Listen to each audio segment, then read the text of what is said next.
primary reasons they get stuck and not being able to scale their business is because they think it's a management position, not a leadership position. I think there's a lot of confusion on what leadership actually is and how to grow in that area of leadership. What's important for everybody to understand is leadership is one thing. It's really, this is it. This is all it is. It's the skill of influence.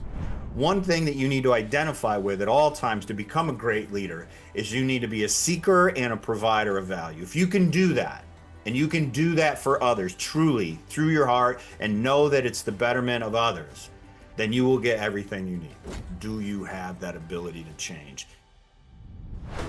Welcome to the Leadership and Love podcast. We will cover leadership, mindset, personal development, and sales and marketing.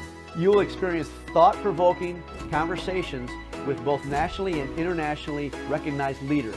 Our goal is to inspire you and deliver actionable items that you can implement that are going to help you accelerate your growth. Get ready to discover the magic and the power when you lead with love. I'm very, very excited today because I have a great friend and one of the most amazing people I know in the leadership realm that I've been blessed to cross paths with, and that's Kevin Tuttle. Kevin, thanks for joining us today. Louie, I have to be honest. I think the feeling's mutual. I'm glad to be here, and hopefully we can provide a lot of value today to all of your listeners. Oh, I'm sure we're going to do that. Kevin Tuttle is a seasoned executive, entrepreneur, and strategist with over 30 years of experience in investment management, business scaling, leadership development, and operational efficiency. Boys and girls, I'm telling you, you're in the right place today. As founder and principal architect of Infinity Impact Group, Kevin specializes in acquiring, scaling, and optimizing small to mid-sized businesses by aligning financial intelligence with leadership mastery. Author and creator of the Cyclical Trend Indicator, he has managed over $200 million in assets, participated in $65 million in real estate investments, and coached leaders nationwide. Guided by his faith and belief that business can be the most powerful force for good in the world, Kevin's mission is to empower leaders, transform organizations, and create lasting impact for future generations. Boy, I'll tell you, that's some powerful stuff, Kevin. And there's so many places we can go. But what I want to talk about right off the bat is just that sentence. One of the things I share with people is our business is our spiritual practice. I'd like you to talk about your philosophy around that your statement about how business changes the economy and the environment. Yeah, it's an interesting statement. So that statement came from an armchair mentor of mine, came from a company called Barry Waymiller. The CEO of Barry Waymiller still today is Bob Chapman. And Bob Chapman did an interview years ago. He was in front of somebody that was doing an interview, and they went through most of the interview, hour interview, 45 minutes was gone through. And the interviewer leaned over and said, you know, this is the very first time out of hundreds of people that I've interviewed, you're the first person that's never talked about your product. You're just talking about your employees. And he stopped and he looked at her. And he says, I don't know what you're talking about, but I've been talking about my product since I've been on here. My product is my people. Yeah, that's powerful, powerful stuff. It's our greatest resource if we're a business owner, isn't it? It is. I think a lot of business owners and you know, people that are on your show, people that are watching today, they need to realize that one of the major reasons they get stuck in business, one of the primary reasons they get stuck and not being able to scale their business is because they think it's a management position, not a leadership position. I think there's a lot of confusion on what leadership actually is and how to grow in that area of leadership. You and I both know Simon Sinek, and for those that are listening, you may or may not know Simon Sinek. He wrote a book called Why. He's written many, many books, but this is one. His frame is really interesting. He has this quote, and he says that leadership is not about it's not about abdication. It's not about allocation. It's about responsibility. And I think we look at that and we hold that frame I have a client that came to me and he said, here's what I need to do. I need to get more out of my people. Like, you need to get more out of your people. I said, what are they, a sponge? When you're done, what do? You extract all the water out of your people and then it's over. I said, how about you change the frame? How about you go ahead and look at your employees as a cup instead of a sponge?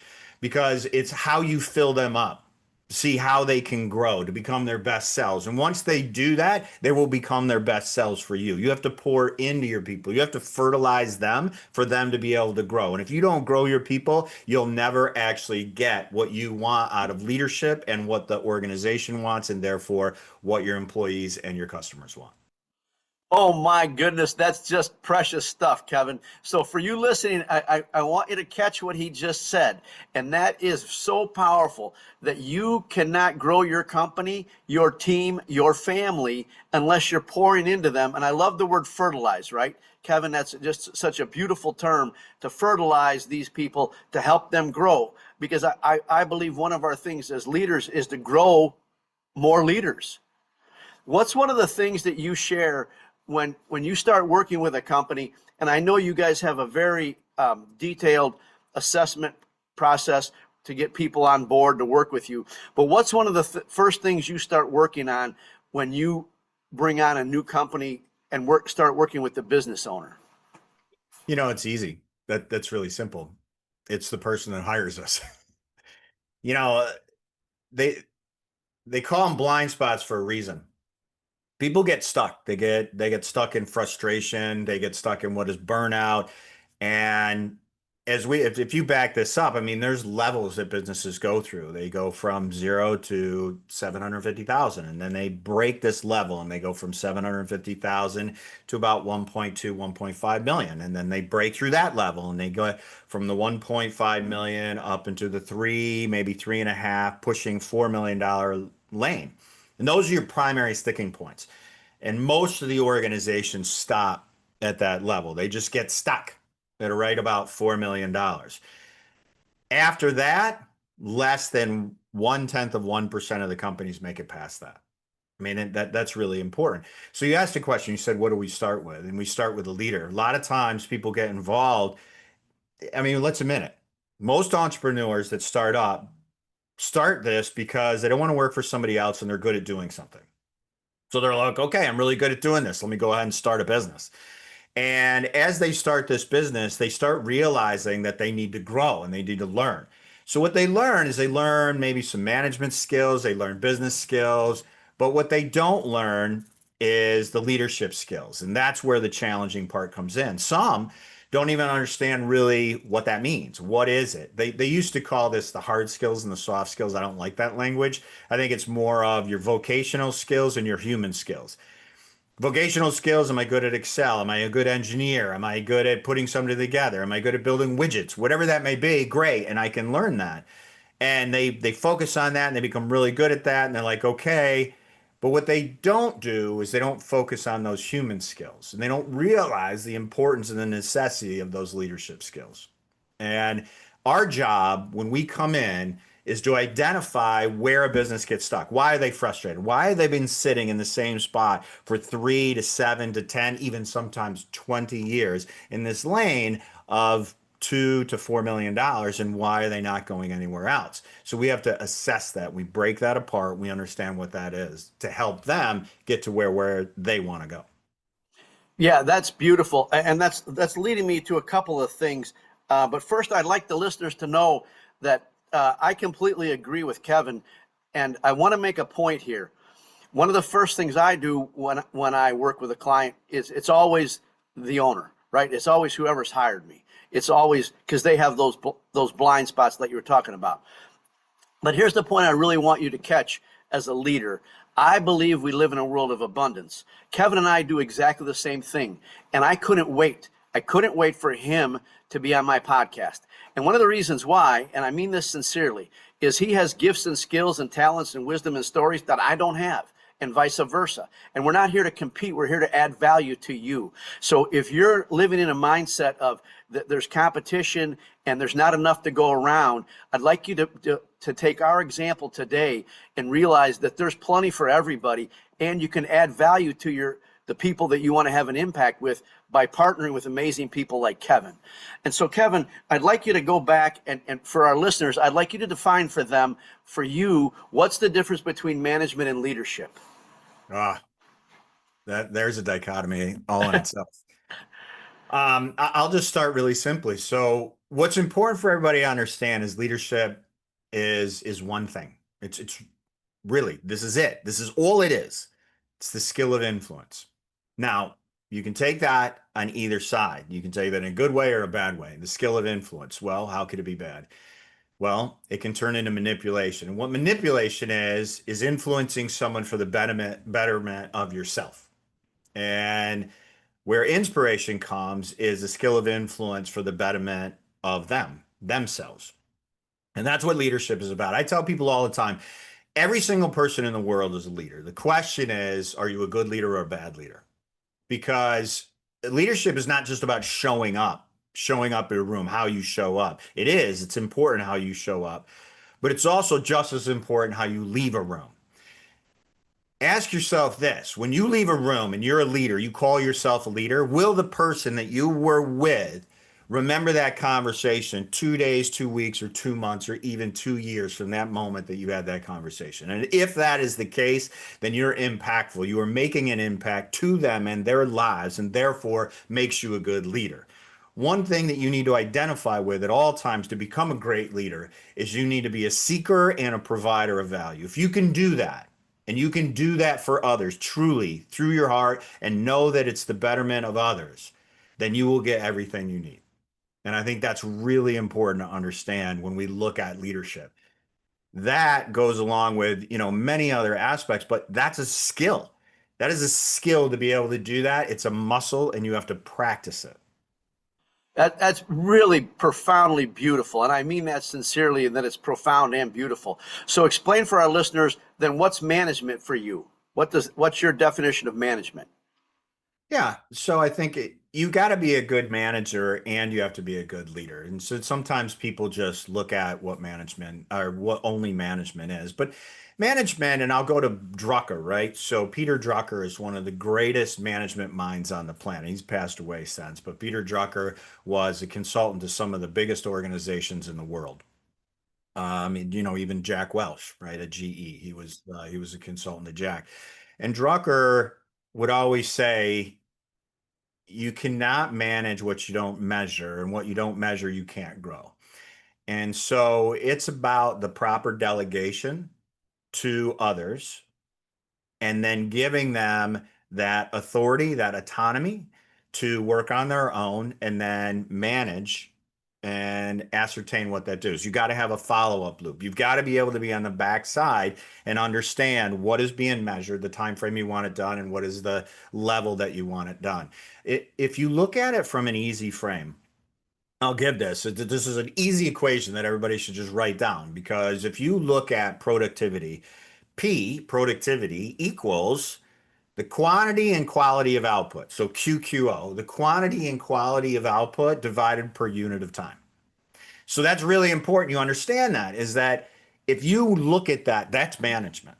That's really management. Another key aspect of management that goes with that, and you cannot separate these two, is you have to look at the 2 E's, right? So you've got to look at, as you grow these things, as you put these together, as you understand what each employee has to do, are you doing it properly? Are you doing the right thing? And are you doing it on time? So effectiveness and efficiency. A lot of times people look at their efficiency and they'll say, oh, I'm really efficient. Okay, great. You can be really efficient at doing something that you don't need to be doing. The question is, are you effective? Are you doing the right thing?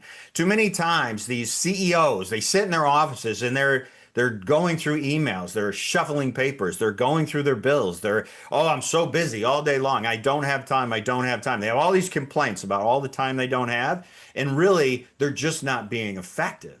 You cannot build a multi-million-dollar organization doing $10 tasks, and yet they focus themselves doing $10 I'm sorry. tasks. I'm sorry. Say that again. That's you're dropping it all over, man. Say that last one again, please. You cannot build a multi-million-dollar organization doing $10 tasks. Oh, I love that. I'm going to steal that one. I can tell you. So for our listeners, he's touched on a couple things here before I ask him the next question. Again, I want you to gather this information. One of the things that he said is that you can be fast, but if you're working on the wrong stuff, it's the old Jack Canfield taught me this, right? You don't want to be climbing up the ladder leaning against the wrong wall, right? You really want to be going after your stuff. The other thing I love to share with people, as a business owner, there's only 2 or 3 things that you do that add the most value the fastest, and it's not all those $10 tasks that Kevin was talking about. The other thing he said that's near and dear to my heart is you can't manage it if you don't measure it.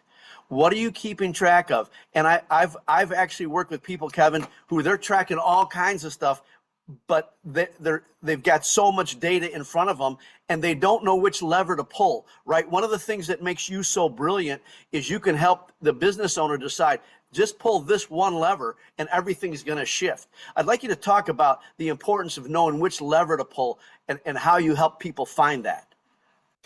Yeah, that's a great question. And it's an interesting question. If you look at talk about the levers. Jim Collins, Good to Great, wrote a book, and well, he's written many books, but this is a perfect example. And he talks about why Walgreens grew and why CVS didn't grow, and he looks at over a 25-year period of time. And the framework is this: too many times we either don't measure anything, we get so confused, and you're there as a business owner, and you decide, I'm not going to measure anything. I'm just, you know what? I've got this. I'm going to think of it. I went into a client one time and he said, you know what? I know that at the bank account at the end of the week, if I take my revenue that I sold and a third of that shows up in the bank account, that's good enough. And I thought to myself, you've been doing this for 20 years, and this is why you're stuck at $3.5 million, because you don't even understand how you got there. But then I have clients on the other side, and they measure 55 items, and they're like, oh, I got this, and I measure this, and then they spend all this time with all these metrics saying, I got this, I got this, I got this, I got this. They don't know which pipe to turn. It's like walking into the basement of a skyscraper in a steam room, and you're trying to figure out which one of the 40 knobs you have to turn. So when you do this, you have to understand what is the front end of your company, what pushes money into the front. What is it that you look at that comes in the front door, and what are the simplest things to measure what comes in the front door? Number one. Number two is you got to look from bottom up. What does it cost to be able to achieve what I need to achieve to deliver those? Because right in the middle, that's it. There's your margin. And you've got to understand what those are. In every business, whether you're a service business with a point of sale, it doesn't matter. Whatever you are, you've got to figure out what those things are. And it's going to be different for everybody. So you've got to be able to measure both sides of that. And I think that's important. I'll go backwards to go forward. We were just talking about not being able to do $10 tasks and what to measure. There's a rule of thumb that we should give all of your listeners. And here's a rule of thumb that you guys can take away. You want to use a 3-to-1 or a 4-to-1 rule. So I'll give you an example. We can make it, realistic. Let's say that your objective is to make $1 million a year. Okay, no problem. You take $1 million a year and you divide that by your 2,000 hours, and that's about what you're going to work. Now, we all know that that's not true because you're going to be working over 40 hours a week, but let's just assume that it's 2,000 hours, and you back that down, that's $500 an hour. You divide that by 4, it's $125. So if you can hire out for $125, anything that you're doing, you shouldn't be doing it because you're worth $500 an hour. And people say, well, I don't make $500 an hour. So the real question is this: do you want to make $500 an hour? Do you get $1 million attitude before you get the $1 million a year? Or do you get the $1 million a year and then get the attitude? It doesn't work backwards. It only works frontwards. So you've got to look at that. So any task that you're doing that is below the income that you want, and let's say 4-to-1 or a 3-to-1 ratio, whatever you want to utilize, then you need to hire that out. And you need to invest in your company. And that investment should be both in human capital, the people, leadership, but also physical capital, because you may have to hire somebody to do this job for you, whether you outsource this. The VA world today is so extensive. I don't know why you wouldn't hire it out. So, man, I love you. I love you. I love you. So I'm telling you, he's on fire. So for our listeners, what he just talked about, it's just it. I've had clients do the same thing, push back. I can't afford to hire. You can't afford not to hire somebody. You can't afford not to hire somebody. And one of the things I've shared with people is if you closed one more deal because you gave something away, isn't that worth it? The answer is a screaming yes, right? But they're busy with these $10 tasks. I love what you're talking about. Well, one of the things, you and I are both big process people, and you said something that, again, that was just hugely powerful and deeply wise. And that was, you don't understand how you got there. And I'd like you to talk about the importance and the power of processes, especially when you're talking about the ability to give that task away. Because you're absolutely right. And people will push back, well, $125 is a lot. I had somebody tell me this recently. And he does AI. He might be doing some work with me for like phone answering and all that kind of stuff with AI to make all that happen. But he said, I can't believe you have a virtual assistant and more business owners don't. And I thought to myself, how could you not be running a business in today's world without a virtual? And because there's some skills and things that go on that I have no desire to learn, right? They're not. And I'd like you to talk about two things. I'll ask you this first question. I'd like you to talk about how you help people figure out that what I call their core genius, right? What they should be doing in their company. And it's probably not, it might be sales and marketing. It might be the leadership, but how do you help leaders figure out what's the most valuable thing they should be doing in their company? Yeah, let's start with that. There's a couple frames here. First of all, let's go back. As people grow in life, they start out, the first thing that they do in life is they say, I'm going to go to work because I need to make money. That's it. That's what they do. I need to make money. And then there's level two. Level two is, okay, I've done that. Now I've got a skill and now I'm going to work vocationally. I'm doing that because I'm good at something. Now I'm vocationally making money. And hopefully, what we all aspire to get to is the point where you work for purpose.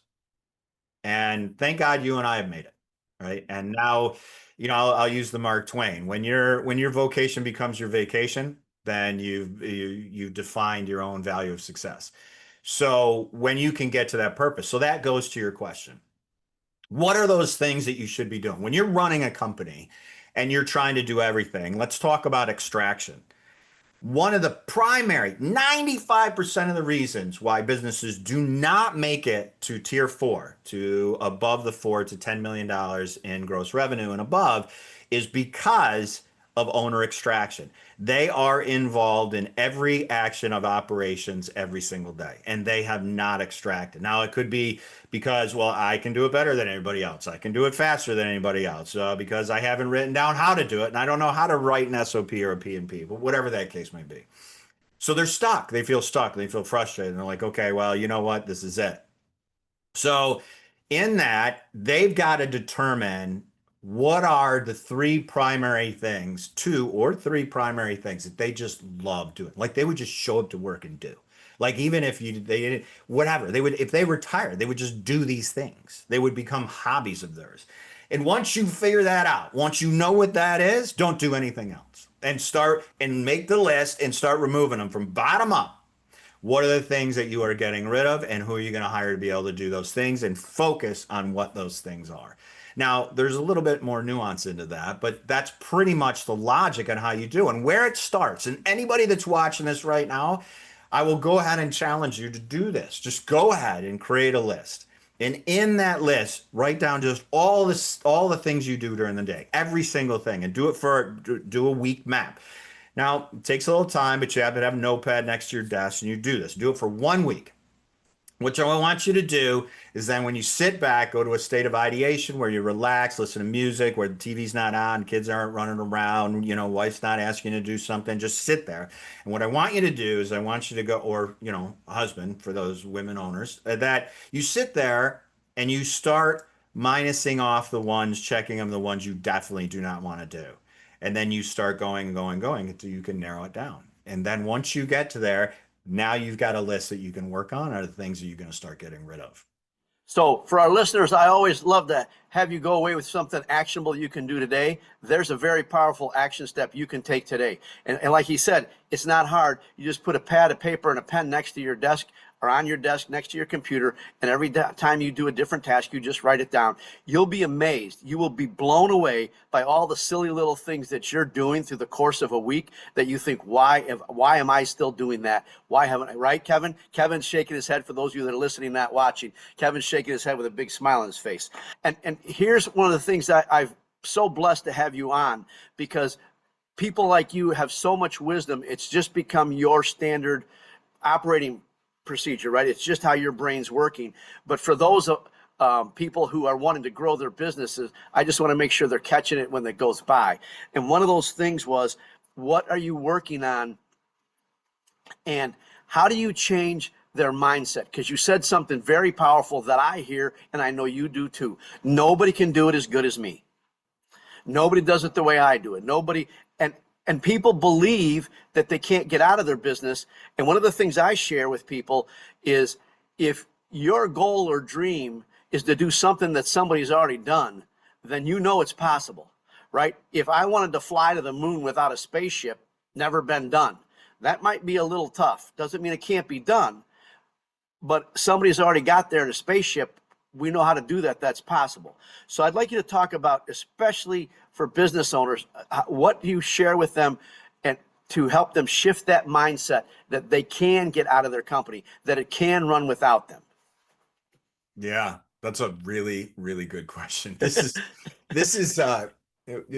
gonna have to do 6 more podcasts just on this. I know that. So let me start with an easier frame. The first frame you have to ask yourself, if you're a business owner and you're listening to this and you're driving or you're watching or whatever, I want you to think about it, look at yourself in the rearview mirror. I want you to get home and look at yourself in the mirror and ask you, are you really open-minded? And what I mean by open-minded is not just, are you in self-development? How do you educate yourself? How do you grow? What do you feed your mind? How do you look at? Are you learning more? Not just that. And I mean, that's a huge aspect. We won't touch on that right now. But I think in the other frame, you have to ask yourself is perspective. A lot of times, again, I'll go back to 2 E's, right?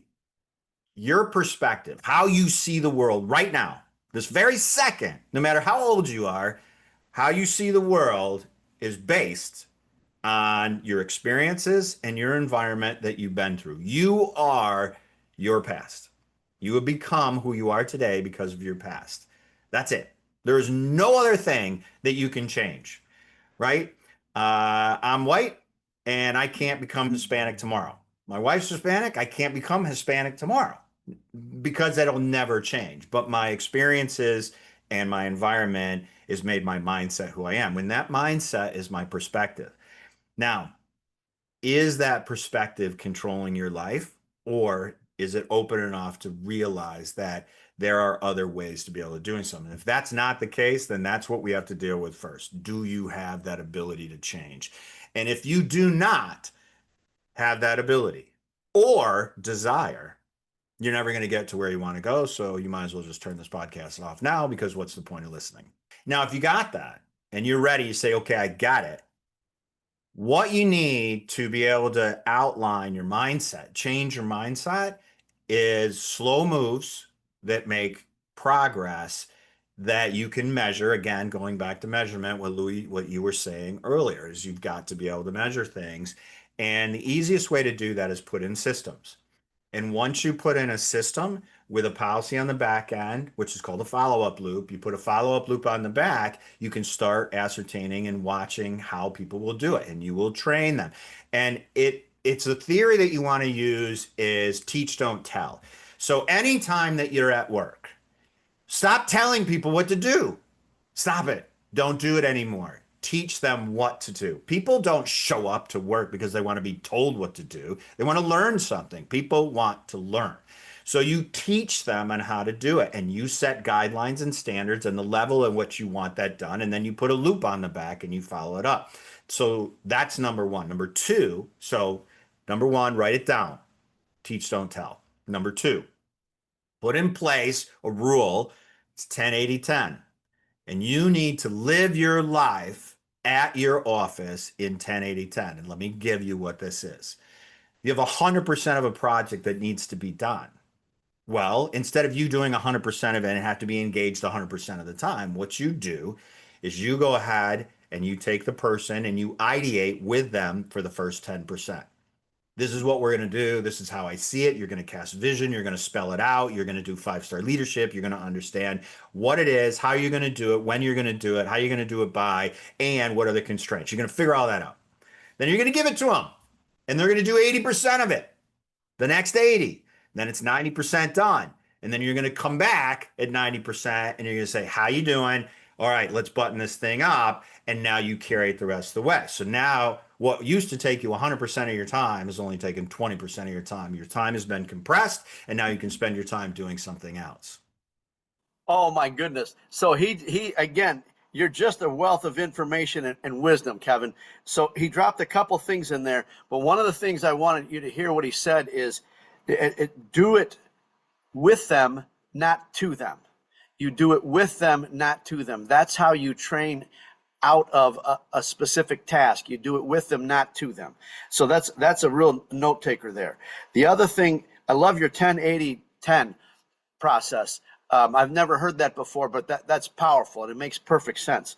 And one of the things he said in that is that it is your responsibility to cast the vision.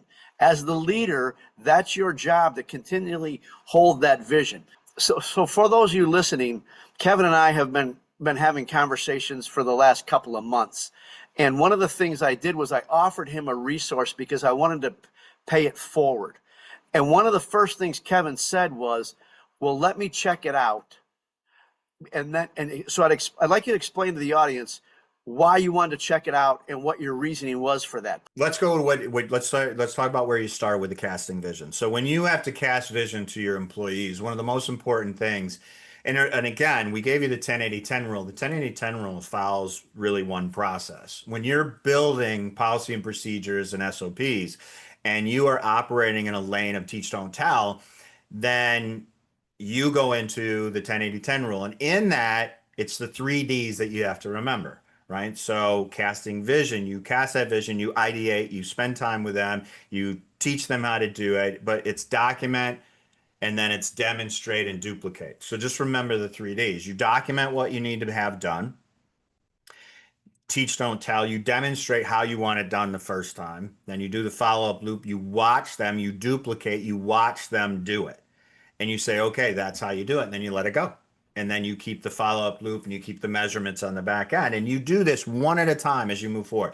I'm going to do one thing and then you don't have to do all 100. It's too much. It's too big. You can't eat that elephant. You just do small things. And in that, again, as I said earlier, if you go looping back, it's the little things that change your mindset and your beliefs because you start to see things happen as you give it to others to do. Right? So that's important. So what Louie was talking about is feeding your brain, just like you feed your body. If I went and ate Dunkin' Donuts every day and had ice cream every night and never worked out, sat on the couch and ate crap, put sugar in my body all the time, whatever the case may be, drank Coca-Cola all day, drank alcohol, whatever, it doesn't matter, whatever it is, what would I be? What would my body look like? Well, think about it this way. People think that the energy that you use in your body, most of is used in your actions, your mobility, your exercise, and all that. Let me be very, very clear with you. You use 75% of your energy in your nugget, your brain. Your brain expends 75% of the energy in your body. And it needs to feed. If you don't feed your brain, it'll feed itself. And what is it going to feed itself with? All the crap, all the social media, anything that you see, all the bad people talking about this and that, and all the drama, and that's what it's going to feed itself. And then if you can't get that, it's going to feed itself what you have of your experiences and your environment that you've went through your whole life, and it'll keep doing a repeating loop on that. And as that loop goes in, it'll become ingrained. The more you repeat that, the more it becomes ingrained, the more it becomes your belief, which means that you're not going to be able to move forward. So what you feed your brain is so very important as a leader. I was told years and years and years ago that, and take this with you, this is really, really important. Drink deeply from the well first thing in the morning, because those that you serve will drain you all day. Ooh, say that again, please. Another brilliant statement. Say that again.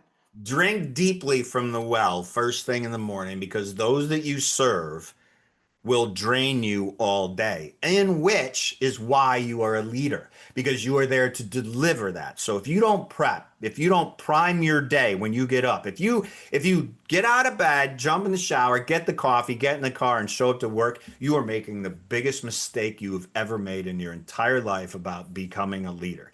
You need to prep your brain, feed your brain the information that you can deliver to others. And in doing so, you have to be careful what you ingest into your brain. Just like you have to be careful what you ingest as your food, you have to be careful what you ingest in your brain. And so Louie and I have had the absolute pleasure. We were introduced by a dear, dear friend of ours. And in that, we started getting together. We started talking about both of our businesses and how aligned they were and what we do. And we started talking about, his theories on what he does in coaching and my theories on what I do in coaching, and a lot like a Venn diagram overlap greatly. And he had this one thing that he was telling me about. And he says, why don't you look into this? And you should read this stuff. And it's really great.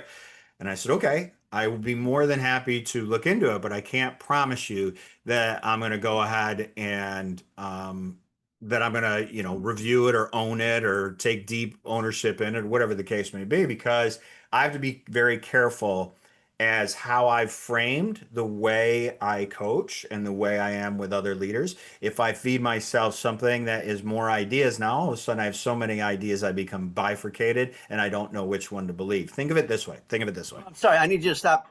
Can you please define bifurcated for the listeners? Sure. Yeah, so bifurcated. So too many choices. This is right. That could be right. Look at it as cognitive dissonance. It could be this, it could be that. I don't know which one to choose. Look at the health industry, right? Someone tells you that you shouldn't do Atkins. Someone tells you that you should do keto. Someone tells you that you should do green only. Now all of a sudden you're just confused, right? So you've got to own where you stand, own what's worked for you, and then lean into that. And if you don't know what that is yet, that's okay. What you do is you hold somebody close that you respect, that's done it before, that you see their path, and you'd be like, I'm going to start walking in that path. It's going to make you feel better. There's things you're going to like, things you may not like. And in that path, as long as you keep walking, you will find the people necessary to go, and you will find your own lane. So the idea is feed the information, but not so much that you become disoriented or have cognitive dissonance. Does that I make love sense? that. I really love. Yeah, and one of the things I love to share with people when I'm helping them build around their sales and marketing is a confused mind doesn't buy. Right? You give them too many options. Confused mind will never buy. You just need to make it crystal clear what's their best choice of action. You touched on a couple of things that I'd like you to talk about, but one of them you said something around beliefs that's one of my favorite things for people to grasp, and that is that we create our own beliefs. Right through that, his eyes got big for those of you that are listening, not watching, and he's got a big smile on his face. But it's the truth, right? At one point, whatever we repeat over and over to ourselves becomes our belief. And the example I like to share with people is at one point we believed there was Santa Claus and the Easter Bunny and a tooth fairy. And we would have bet our lives that was the truth. And so to Kevin's point, I'd like you to really sit down and start looking at your beliefs. What do you believe to be the truth that's just a story you've told yourself? Because it's probably not the truth in the environment, in the economy, in the world. Kevin, you touched on something else too that I thought was just brilliant.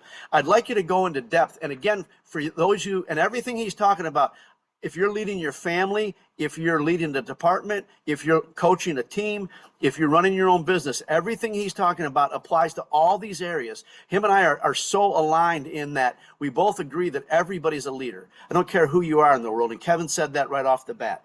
But Kevin, I'd like you to talk about specifically why is it so important for people to only do one thing Now, once they have the measurement in place, right? Once they're measuring this KPI, this key performance indicator, why is it so important to only do one thing at a time? That's a great question. Louie, let me lean into something you said, and I'm going to go right to that. And you really hit home with it. And, well, there's two things you said: truth versus belief. And I'm going to talk about that for a second, and then I'm going to talk about mastery. What you're asking about is what I term mastery, and we'll go there in just a second. But I don't want to step over this. It's kind of like, stepping over dollars to pick up nickels, and I think it's important that we don't step over what you just said. How many of you listeners right now, and just think to yourself, I want you to hold this in your brain, and I'm going to ask you a question. And as I ask you this question, I want you to answer yourself honestly. How many times have you ever thought, well, I am like this at work, and I'm like this at home, and I'm like this with my friends, and I'm like this when I'm at church? And how many of you, that's not the same thing? Now, let me hit you right in the face. That means you're not being authentic, and you're pretending to be someone that you're not. And therefore, why would you live your life like that? Because that becomes very confusing, very frustrating. Because true leadership is true authenticity, and authenticity is being the best you can possibly be. And being the exact same person that you are at work is the exact same person that you are at home, is the exact same person you are at church, and is the exact same person that when you're coaching your son's little league team. That is it, or your daughter's volleyball team. It's all the same. You are that person. Be that person all the time. Then you won't have confusion. And leaning into that, what's really important is that dictates your circle of influence. The influence, we talked about books and what you put into your brain and what you learn. And Louie was talking earlier, and he was talking about combat brain training. And he gave me that so I can listen to it. By the way, I did review that, and I thought it was really intriguing and interesting because I believe in CBT, cognitive behavior theory. So that aligned really well with me. Tangent. Back to stop looking at rabbits. What I was saying to you is that if you can align yourself to be completely authentic and put people around you that are authentic, then you have a circle of influence that's really important that will hold you accountable to who you are every single day, and you will not ever change that. So in that frame, you can get confusion, and that goes to beliefs, and you put those beliefs into your system, and you have to ask yourself all the time, truth or belief, because beliefs has become your identity. And so your identity statement is, I am this, I am this. And what you say to yourself is what you become. And it's so very important. I am not a morning person. Okay, if you keep telling yourself that, you're never going to be a morning person, because that's the greatest crock of crap I've ever heard in my entire life. That's an excuse, by the way. That's your excuse. And you can say, yeah, but I've been like this my whole life. Really? Probably because you didn't change the time that you went to bed is probably why you're saying that. So if you actually make these decisions to not be something, you can be what you want to be. And then you have to ask yourself, is what I'm saying a truth or belief? So anytime as a leader, this is really important, is that you have to make sure that you are not making assumptive decisions. Then listen, write that down. You do not make assumptive decisions. I think this may be, possibly, I believe that. You have to make factual decisions, which means that you need to get clear. It's one of my core values, is getting clear. And what get clear means is that you have to get in there and find out what the truth is and ask the hard questions before you make assumptive statements, because assumptive statements is a comfort zone, because you're too afraid to ask the real question to get you where you want to go to be able to make those decisions. Does that make sense? Oh, God, yes, sir. And one of the things that I share with people, and so what he's talking about is, again, question everything that you think is a belief. Because one of the things I've learned, everything we say after I am are the two most powerful words in the universe. Everything you put after, it's going to come true. I am silly. I am unsuccessful, or I hate cold calls, whatever it may be. It's just going to create your reality. The other thing I think that you touched on that's really powerful there, Kevin, is that when we don't, and I share this with my teams and people all the time, if you don't gather as much information as possible before you get into something, then you're absolutely right. You're making decisions that are assumptive or based on your point of view, your perspective. And that's when we get into trouble as leaders. And one of the things I love, I don't know if you've done much around the Toyota way, but they ask the five The five whys. whys. Right. The five whys. And for our listeners, if you ask why 5 times, and sometimes it doesn't take five, sometimes it takes a couple more, but you're going to get to the root cause of whatever the challenge is that you're trying to overcome with your team, with your company, whatever it may be. I'd like you to share with our listeners, how do you coach up your leaders to have the courage to ask the why questions, to have the hard conversations, to get to that point where, hey, this is the bedrock and this is the way it is. And, you're constantly coming in late or you're not honoring your commitments. How do you coach up your leaders to get to those places? Yeah, it's good. We were going to talk about mastery and I tangented you, so this will align with it and we'll talk about that mastery level. Let's talk about the leader and understanding how to coach them about where they stand and where they could be. There's two different ways you can look at intelligence. You have IQ and EQ, right? And IQ is your intelligence quotation, and people have tests, and you can go get the study, and like, oh, Einstein, I got a 180 IQ. Okay, great. Well, what a lot of people don't understand is there's something called your emotional quotient, or what a lot of people call your emotional intelligence. And emotional intelligence is not something that you're just born with. Emotional intelligence is the ability to control, manifest, and utilize your emotions to be able to control a situation. Why do I say this? Because emotional intelligence, a subcategory of emotional intelligence, is intentional awareness.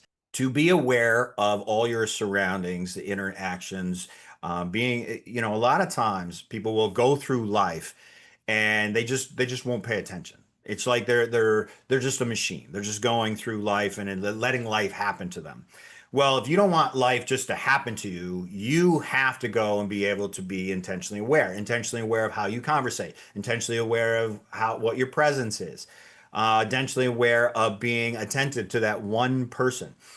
There's a book that Dalai Lama wrote, only one book he's ever written on leadership. And one of the things I took away from that book was that the greatest respect you'll ever give any human being in their entire life is 100% of your attention. And you need to, it takes practice. You have to be intentionally aware of that, not getting distracted. Because we live in a world today where we're constantly distracted. So, where that goes to, and I think folding back into both mastery and the direction we were heading in, how do we understand as leaders to put those things in front of us, to grow that, to be able to be understanding how I can actually enhance myself as a leader, is to understand where your weaknesses may be, where your perceptions are, or where they used to be, and say, okay, I'm going to go on the other side of that. I'm going outside of my comfort zone, and I'm going to start looking at it from a different perspective with curiosity. So one of the greatest traits of a leader, and how you lead and how you act in life is to lead with curiosity. And let me tell you this, curiosity negates frustration. Let me Say say that that. again. Say that again, brother. Curiosity negates frustration. How many times have you got to a situation and somebody said something to you and you got frustrated immediately in their response? What that is, I'm gonna hit you right in the face with this. So you guys listening, here it comes. When you get frustrated by a comment that someone says, it's your perception, your paradigm, your perspective rubbing against their perspective. And if you can't see from their seat, you're closed minded. No matter how negative, no matter how ugly, no matter how different it is from yours, if you find yourself angry, you are not living from a state of curiosity. If I went up to the KKK and I had an opinion, I said, all people are equal. And they're like, are you kidding me? And they went off on this thing. And I got angry, then I'm closed minded.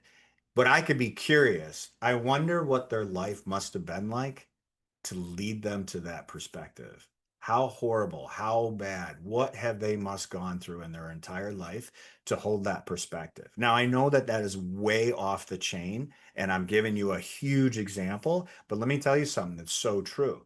if you want to negate frustration in your life, if you want to live in a state of peace, if you want to understand love and compassion for others, if you feel that that is the way you want to go, then what's really important is you understand perspective. Somebody may have been through a lot of traumatic things you've never seen in your entire life. Their E and E, their environment and their experiences to give them their perspective. And if you are not willing to at least accept that they went through something different than you, then you are closed-minded and you are not able to see things from perspective, and therefore you can't help them. So, boy, oh boy, that's just profoundly beautiful and so deeply wise. Kevin, and I'd like to share with our listeners a couple of things that Kevin triggered for me. One of the things that he said was, these are all learnable skills. Every great leader has been raised up by other leaders, by other examples. So these are all learnable skills that Kevin's talking about. And that attentive awareness, once you become aware, I believe you're 65% of the way there, right? Once I'm aware that I said this, or I felt that, or I did whatever it is. I'd like to share a couple of things with our listeners that Kevin just talked about as well. One of the things that I've become very aware of, even in myself still, is a thing called, a dear friend of mine, Mike Jones, taught me, and that's right fighting.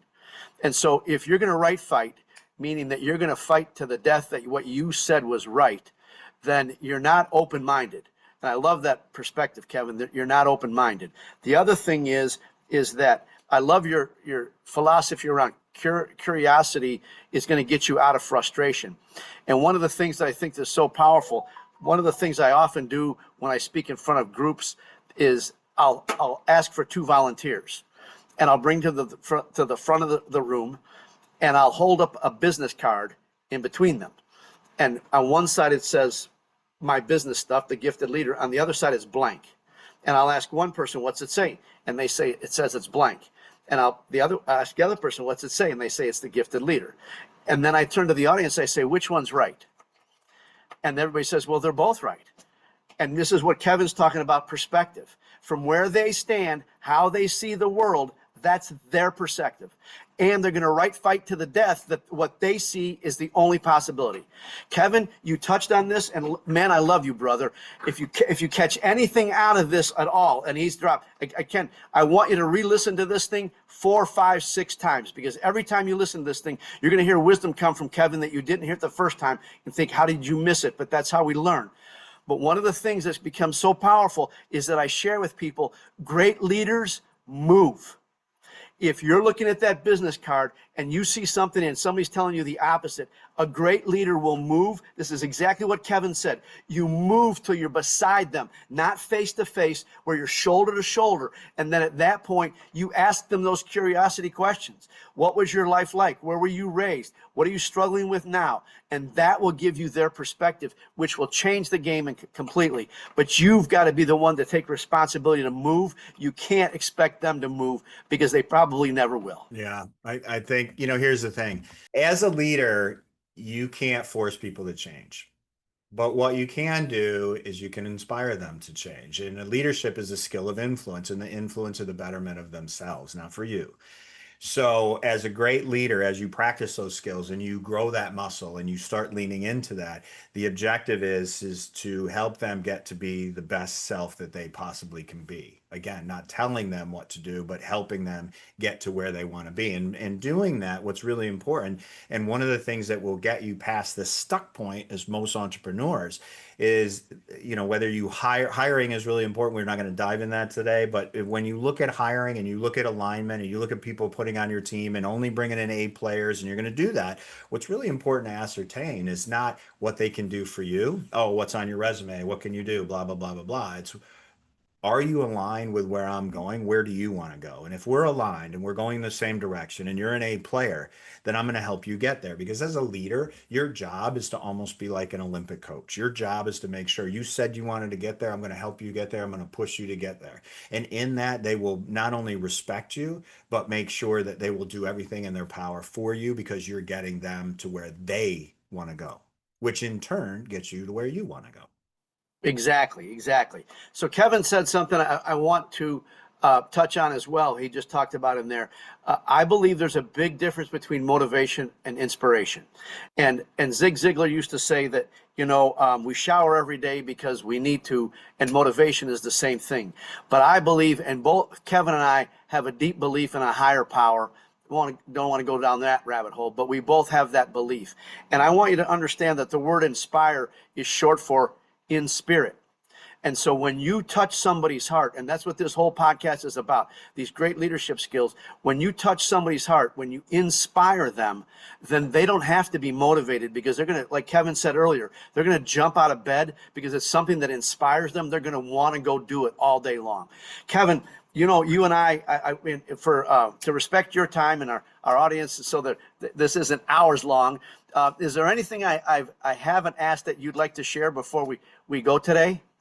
I don't know, my man. We've covered quite a bit, but We here's the funny part. We could go on and on and on about leadership, about what it means. I will tell you this. There's one thing that I'll leave people with, maybe a few, but I'll definitely leave with this. It's never too late. No matter where you're at in business, the best time to plant a tree is 20 years ago. The second best time to plant a tree is right now, this very second. And there's a million ways that you can start learning leadership skills. Louie, you get in touch with him and he can help you get on the path to be able to do that. I want to leave you a frame about leadership, because it's not just about emulation. I mean, it is, but it's about how you behave. It's about how you act. It's about what your beliefs are. Because once they see that in a positive frame, emulation will fall through and they'll want to do what you do. And I mean, I want to emulate a lot of people. I want to emulate Bob Chapman, who runs an $11 billion company called Barry Waymiller, who said that business is the most important aspect to change human lives in the world. And I want to follow that. And I want to emulate him because I respect him. Well, they want to respect you. And in that, just remember this, that there's four things that you can't get back in life. And you need to be, as a leader, responsible for these four things. And number one is trust once it's broken. That's number one. Number two is an opportunity once it's passed. Number three is a word once it's said. And number four, most importantly, is time once it's gone. And you have to hold those things to your heart. You have to understand that that is the truth. You have to understand that is what it's about being a leader. And I'll lean into what Louie just said, because him and I have the same frame about motivation. About let's see, 11 years ago, I was going through a very, very difficult time in my life. And I was having real tough, and I was searching for motivation. I was searching for motivation every day. I'm like, where do I get it? How do I get it? Not being able to get out of bed, not being, I mean, it was terrible. It was a really bad way. I mean, that's a different podcast another day. But there was a woman, and you guys may know her. This before she was famous, before she was out there, she did a TED Talk. Her name is Mel Robbins, and she came out with a TED Talk. And when this moment came across, and it said, "Motivation is a farce," and at that second, my world collapsed, and it is like the egg cracked, opened up, and light came out of the egg, and I was like, "What?" And she said, "Motivation is a farce. Stop searching for it, because motivation is nothing. What everything is drive and determination." And if you can get through that, the discipline, you want to go with discipline, you can do Jocko Willing, but discipline is what gets you through. And what drives you is the vision of who you're going to be. If you can't see who you're going to be, what your company's going to be, what other people are going to be, then that's where you need to start. You need to go backwards to go forward, because if you keep searching for motivation, it won't be there. What will keep you going is called the Inspiration Flywheel. And an Inspiration Flywheel is you set a small goal, you make an accomplishment, that accomplishment creates dopamine or energy or life inside of you. And then all of a sudden it moves you forward, gives you confidence. That confidence gives you the ability to make a bigger goal. You take that bigger goal, you leap another leap, it gives you that courage. And that courage, again, you do it and you get another accomplishment, you get more dopamine, and that's your flywheel. And you never want to stop that flywheel, because I'm going to tell you this: 50% of the fuel of a rocket is to get 2 feet off the ground. The other 50% gets to the moon. It's always hard getting started. So once you get that inspiration flywheel moving, the in spirit flywheel moving, as Louis said, then you never want that to stop. Amen, brother. Amen. So for those of you, so one of my favorite questions towards the end of it, all of my interviews is, what's one book that you'd like to recommend or suggest to our listeners and why? And I want to point out real quick, I've said this many times on this podcast, leaders are readers. And for those of you that are just listening and not watching, Kevin's sitting in his office and behind him is a bookshelf. And trust me when I tell you, it's got plenty of books on it. So go ahead. What's your favorite book, Kevin? Yeah, it's funny. I'm asked this all the time. I run a book club. By the way, if anybody wants to join, it's a book club. It's for leaders, and we come every 2 weeks together on Zoom. But anyways, I don't think there is a favorite. I'll tell you this. I'll tell you two things about reading. Read just in time, not just in case. And what I mean by that is don't pick up a book and read it and say, well, just in case I need to know this, I'm going to read it. Absolutely not. Put the book down. Don't even buy it. Read books at just in time. This is something I'm going to utilize right now. And why? Because implementation and I will go through the learning triangle another day, but in the learning triangle, implementation brings you from 5% when you read of retention. 5%. Read a book, 200 pages, you remember 10, if that. So that doesn't make any sense. You need to implement what you're doing. And then once you implement it, then you're at 50 to 60%. Once you teach it, remember, teach, don't tell. Once you teach it to others, it's 90% that it'll hold in your brain. So I believe we go through seasons in life. I can show you books behind me. I can show, I've had the fortunate ability and the discipline to read every single day my whole adult career. So I'm hundreds and hundreds of books in. I believe that you go through seasons. There isn't a favorite book. My favorite book 10 years ago is not my favorite book today. But it depends on what you need and what you're searching for. If you want to talk about leadership and getting a frame, depending on where you're at, one of my favorite books right here behind me is Tribal Leadership. Tribal Leadership is a great book which will understand the perspective of the people that you deal with and of yourself. 5 Levels of Tribal Leadership. I think that's a phenomenal book. I tell all the people all my CEOs that I train, all the business owners I train, I tell them that is a phenomenal book. But if you need to instill something in you about habits and about where you're at and putting routines in place, the RHR, you need a routine to create a habit. You need a habit to create a ritual. To be able to do that, I would suggest James Clear, with Atomic Habits. Those are 2 good starting points for your listeners. Thank you. And actually, so you touched on a couple of things. And one of them is I completely agree with you. I read every day. It's been a habit for years and years at this point. And one of the things he said, very, very powerful, and you dropped wisdom that we've never had from anybody else. And that is, make sure you're reading the right book. I love Brian Tracy. He said the fastest way to read a book is throw it away. Mm-hmm. If it's not the right book, don't waste your time. How can people get in touch with you or connect with you around the book club or just in general to pick your brain and learn more about you? Yeah, I'll tell you what, it's been such a pleasure coming here and I really enjoy our conversations. I think the best way to do this, it's very difficult to reach me through IIG, and getting through that was probably more difficult. What I would suggest is get a hold of Louie and then we'll get in touch together. And easily enough, you can just pass your information to him and then he has a direct line to me. And then in doing that, we'll be able to have a conversation. So I think just to make sure that your listeners don't get lost in the shuffle and get through the system, that's probably going to be the easiest way. Kevin, thanks again for taking your time. I love you, brother. You always touch my heart in our conversations, and I hope you have the rest of your day is just awesome. I love you too, brother. Like mine. Thanks again for joining us and listening to this episode of Leadership and Love. I would like to challenge you to ask yourself, what's one thing that you heard today that you can implement immediately to improve your leadership and accelerate your growth? If you've gotten value out of this episode or learned something that you can implement today, we'd ask that you please share it with those that you care about. Our goal is to create more leaders who are leading with love.